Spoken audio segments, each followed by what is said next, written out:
Hi, it's Sarah here from Thriving Solo, and we're looking today at part two of what to do if you're waiting to get started. So this time I want to give you a clear, doable action plan to start your practice in 1 week without burning out or overbuilding. So we're going to start small, real and paid. This is a no stress launch plan for you. Let's skip the overwhelm. You don't need a logo, a lease or 6 services to be able to get started. You need a simple plan that gets you actually seeing clients calmly and confidently. So this is for you if you want to start your solo practice without panic, perfectionism or pressure. We're going to walk through how to open with small, focused setup that works. And this is why we're going to do it. We covered in the last video what waiting doesn't fix. The fact that waiting won't make marketing fun. Waiting won't calm your nerves. Waiting won't write your policies for you. Only action does that bit by bit. But we're going to break it down to make it a fairly simple way of starting. We're going to start with one service. So what one service can you provide to your clients that you feel confident of? We're going to start with one ideal client type just to start. You can build out from there. And we're going to need 3 basics.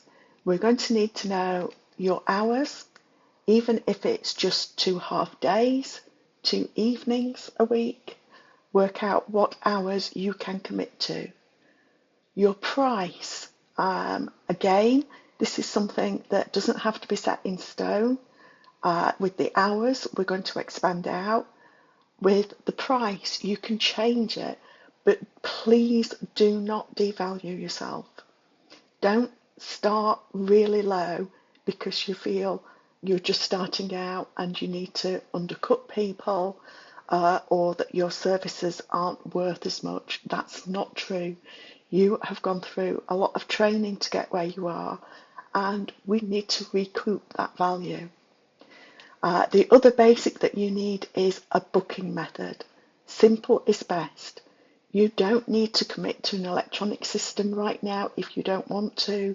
You can set something up that is manual to start with. So the other thing that I'm concerned could be a barrier to you is premises. And if premises are a barrier to starting small, then please think outside your longer term plan. Is there, for example, a local clinic that would let you lease their premises for a short time? Like I say, maybe 2 evenings or a weekend day when they're not usually open. Their clinic might be sitting closed, and it would be a quick win for both of you for you to be able to lease it for a short period of time. They get a little bit of income that helps them. If that doesn't work, then can you start with a mobile service? Can you limit your service such that you don't need to access equipment that you plan to use in future when you actually do get up and running officially? If you're part of any sort of training group or professional group, ask whether anyone else has done this before or if they can help in any way. We've all gone through this and we know what it can take to set up. And like I say, these sorts of arrangements can work both ways. It's not just helping you, it's helping them. And it's always nice to give back and create relationships for the future.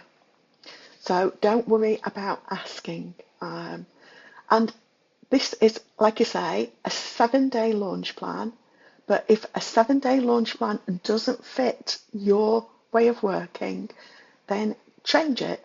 If you don't want to or can't work on a weekend or other specific days, then you've got a choice. You can either condense a couple of days from this plan or simply follow up the missing days the next week. Make this plan work for you rather than feeling bound by it. So we're going to look at day one, and our activity for day one is simply to decide your schedule. Realistic, not heroic. What is going to be something that you could sustain for an 8-week period? This isn't your forever plan. This isn't, the perfect plan. This is what can you do and get started and manage to keep up for the next 8 weeks. Map out your first 8-week schedule. Are there any conflicts with what you've already got booked in for other things? How can you resolve those? So that's day one. Day two, we're going to choose one service and one ideal client type to begin with.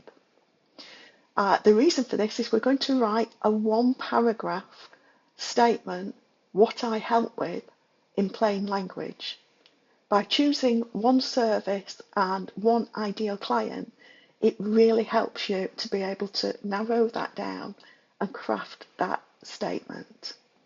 An example, as an acupuncturist, I might have been wanting to do a simple acupuncture treatment for people with headaches.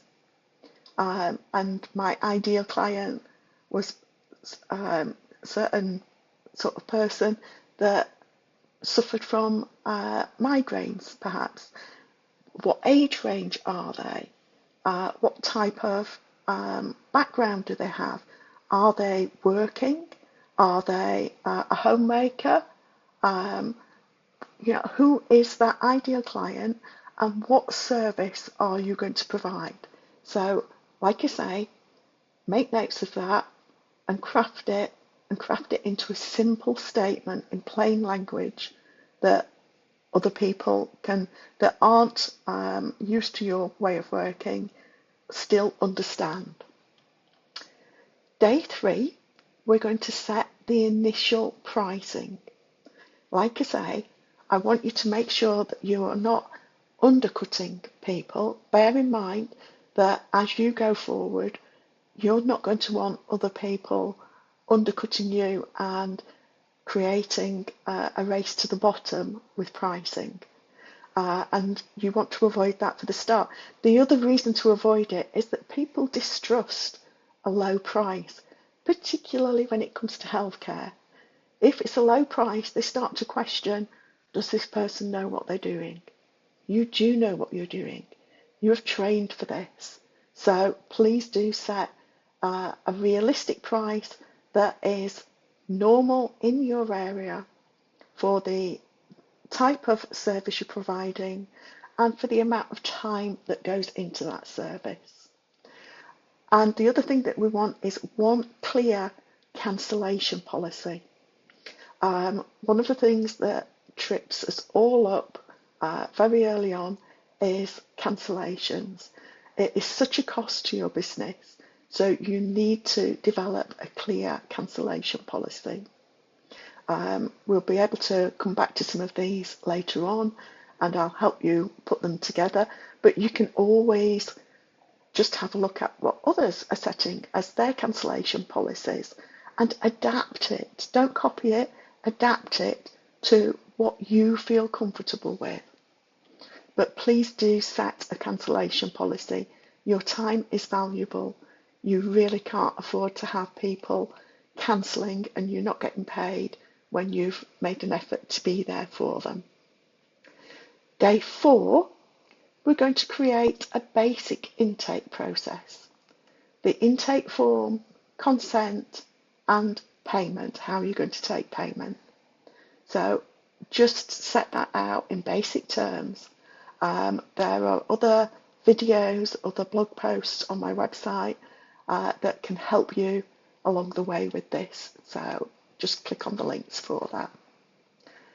Day 5, we're going to put up one simple online presence. That could be a Google business profile, it could be a Facebook business page, or a one-page website. Whichever works for you. We're going to add to this later, but started is better than none at all. So that's day 5.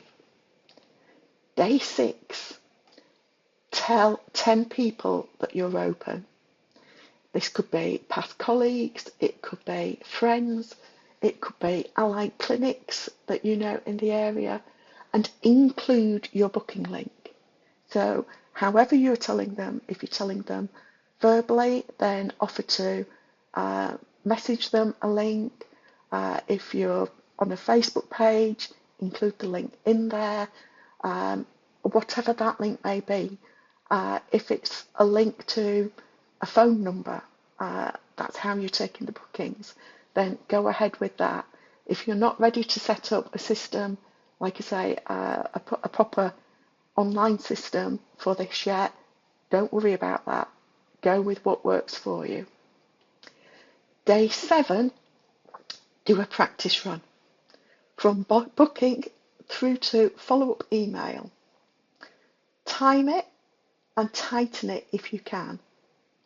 Ask a friend to help, or if that's too scary, then you play both parts. But please do a dry run and work out, where the time goes.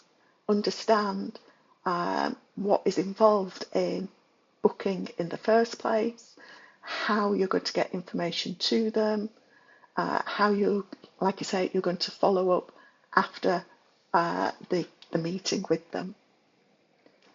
So that's your 7-day plan. And what you can do to announce that you are getting started is simply use this script or add version of it. Adapt this to whatever you need. But you can say, I'm now taking clients on whichever days you're working, whichever hours you're working. I help with 1 or 2 issues, no more than that. You can book here, give the link. If you know someone dealing with whichever issue, I'd love to help. I'm starting with a small schedule, so early bookings are appreciated. So, like I say, this could translate to, I'm now taking clients on Wednesday and Thursday evenings between 6 p.m. and 8 p.m. I help with people that have migraines. You can book here at this link. If you know somebody dealing with headaches that cause them to miss work or are just debilitating, I'd love to help. I'm starting with a small schedule, so early bookings are appreciated. That's all it needs to be. Doesn't need to be more complicated than that at this stage. It doesn't need to get more complicated than that at any stage, but we're just going to start small with the one area that you're going to help out in. Starting imperfectly isn't a flaw. It's how you're going to learn what your practice needs. And whatever you decide in the next few weeks, I can be 100% sure it's going to change as you grow into your new role. So please do get started. Choose one action, set a start date, and tell one real person. That's the first step to a real practice. So please do get started, start small, start real, and get paid. Thanks for stopping by.